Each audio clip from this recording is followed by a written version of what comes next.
मानसी बेटा, दोपहर में रिया की सास का फोन आया था। उनकी नई बहू 2 दिन के लिए पग फेरे की रस्म के लिए कल आने वाली है।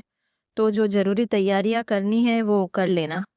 अपनी उदासी को छिपाते हुए माधुरी जी ने अपनी बहू मानसी से कहा। पग फेरे की रस्म के लिए वो यहाँ क्यों आ रही है? उन्हें तो उनके मायके जाना चाहिए था ना। यहाँ पर आने का क्या मतलब है? और मम्मी जी, आपने हाँ भी क्यों कर दिया? मना कर देना चाहिए था। बेटा, अगर मना कर सकती तो मैं जरूर मना कर देती, लेकिन क्या करे, दुनिया नीति निभानी पड़ती है।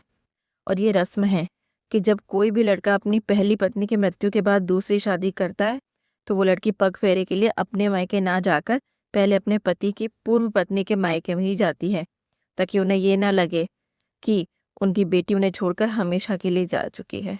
कहते कहते माधुरी जी का गला भर आया। मैं नहीं मानती मम्मी जी ऐसे रिवाजों को। ये क्या बात हुई भला? रिया को गए हुए केवल अभी 4 महीने हुए हैं और जीजाजी ने दूसरी शादी भी कर ली। और तो और उस लड़की को हमारे घर पग फेरे के लिए ला रहे हैं। वाह, क्या रिवाज है।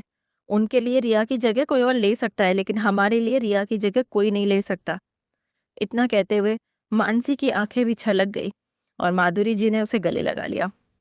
आंसुओं की धारा दोनों की आंखों से बह रही थी, लेकिन रिया को खोने का गम कम होने का नाम ही नहीं ले रहा था। दरअसल माधुरी जी की बेटी रिया की शादी लगभग 8 महीने पहले प्रणव से हुई थी। दोनों कॉलेज के समय से एक दूसरे को जानते थे और शादी करना चाहते थे, लेकिन प्रणव अपने पैरों पर खड़ा होना चाहता था, कुछ करके दिखाना चाहता था। इसीलिए कॉलेज खत्म होने के बाद भी पूरे 3 साल तक रिया ने प्रणव का इंतजार किया और आखिर दोनों की शादी भी हो गई। बहुत प्यार था दोनों में, एक दूसरे पर जान छिड़कते थे।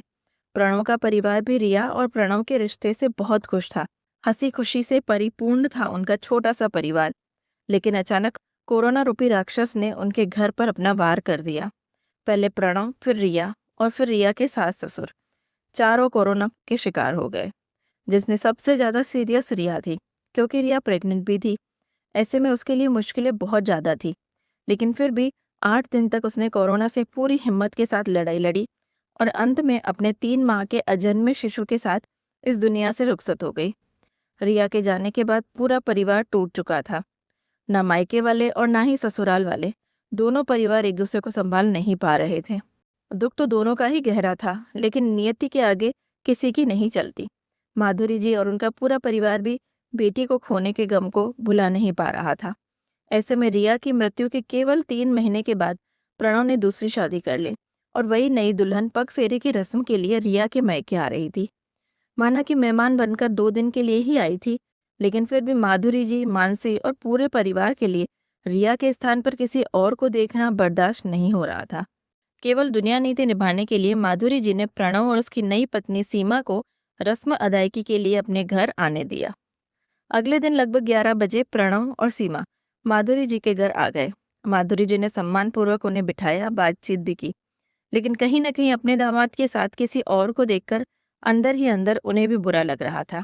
एक तरफ बेटी को खोने का गम था, तो दूसरी तरफ उसकी जगह इतना जल्दी किसी और को अपने दामाद के साथ देखकर बार बार माधुरी जी की आंखें भीग रही थी।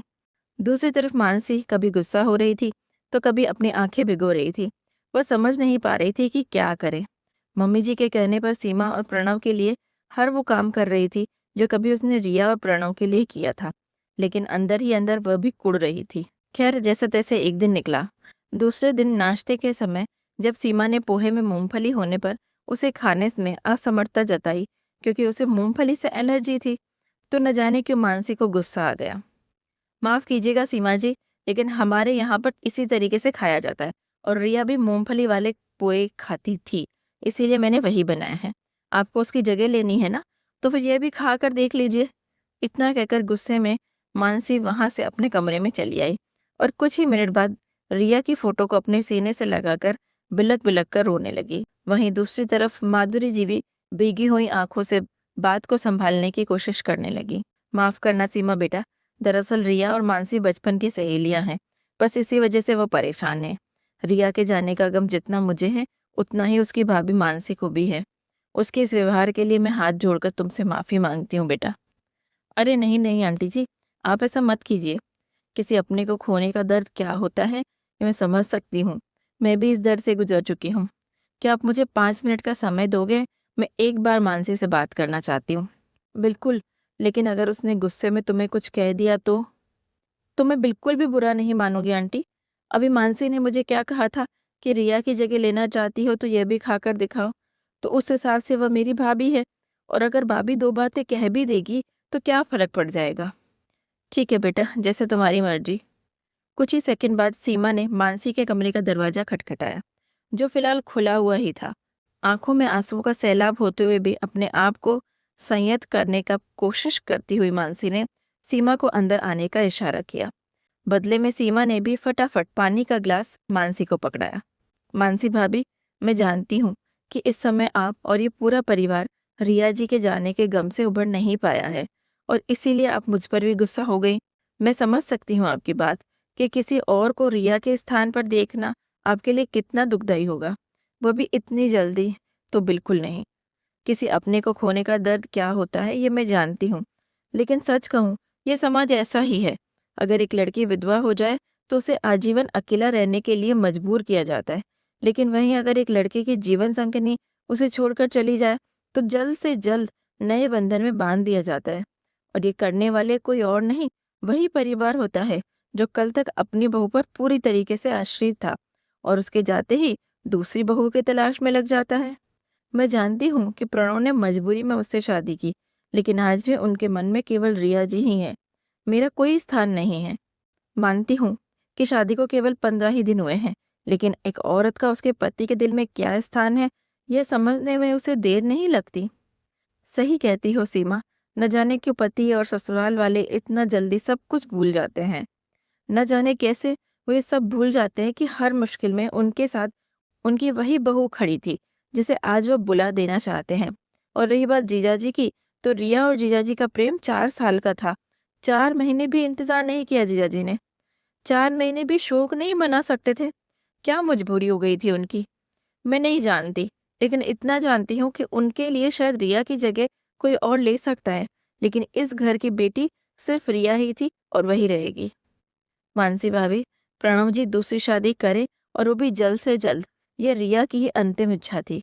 भाभी, रिया इस घर की बेटी थी, है और हमेशा रहेगी। लेकिन क्या आप मुझे इस घर की बेटी का दर्जा देंगी? भाभी, मेरे माता पिता का देहांत काफी समय पहले हो चुका है। चाचा चाची हैं, लेकिन नाम मात्र के। 18 साल की थी तब एक शराबी से मेरी शादी करवा दी थी, मगर वो 2 साल में ही मुझे सफ़ेद साड़ी पहनाकर चला गया। उसके बाद बस अपना जीवन काट रही थी, कोई मदद करने नहीं आया। यही दुनिया, यही समाज, जिसने रिया के जाने के बाद प्रणव जी को केवल 3 महीने के अंदर मुझसे शादी करने के लिए राजी कर लिया। हालांकि यह रिया जी की इच्छा भी थी। इसी समाज ने मुझे पुनर्विवाह ना करने की बात कही थी, लेकिन अकेले जीवन कब तक बिताती। बस इसीलिए 8 साल बाद दोबारा शादी के बंधन में बंध गई। जानती हूँ भाभी, जब मुझे पता चला कि मुझे आपके यहाँ पर जाना है पगफेरे के लिए, तो सच में ऐसा लगा कि मुझे मेरा मायका वापस मिल गया। एक बार फिर से मानसी के रुके हुए आंसू बह निकले, जिन्हें देखकर सीमा ने मानसी को गले लगा लिया। आंसुओं की कुछ बूंदें सीमा के चेहरे पर भी आ गई। भाभी, मुझे मेरा मायका दोगी ना? अपने आंसू पोंछते हुए सीमा ने कहा। सीमा, रिया इस घर की बेटी थी और रहेगी, लेकिन अब इस घर की एक और बेटी है। तुम्हारा मायका तुम्हें मुबारक हो। अब कभी मत कहना कि तुम्हारे माता पिता नहीं है, परिवार नहीं है। हम हैं ना? भाभी, मेरी बात को समझने और सम्मान देने के लिए आपका बहुत बहुत धन्यवाद। एक अनचाहा मेहमान बनकर आपके घर आ रही थी, लेकिन बेटी बनकर विदा हो रही हूँ। इससे ज़्यादा मुझे और क्या चाहिए। तो दोस्तों, कैसी लगी आपको मेरी यह कहानी, कमेंट करके ज़रूर बताइएगा। और ऐसे ही खूबसूरत कहानियाँ पढ़ने और सुनने के लिए मेरा चैनल ज़रूर सब्सक्राइब कीजिएगा। धन्यवाद।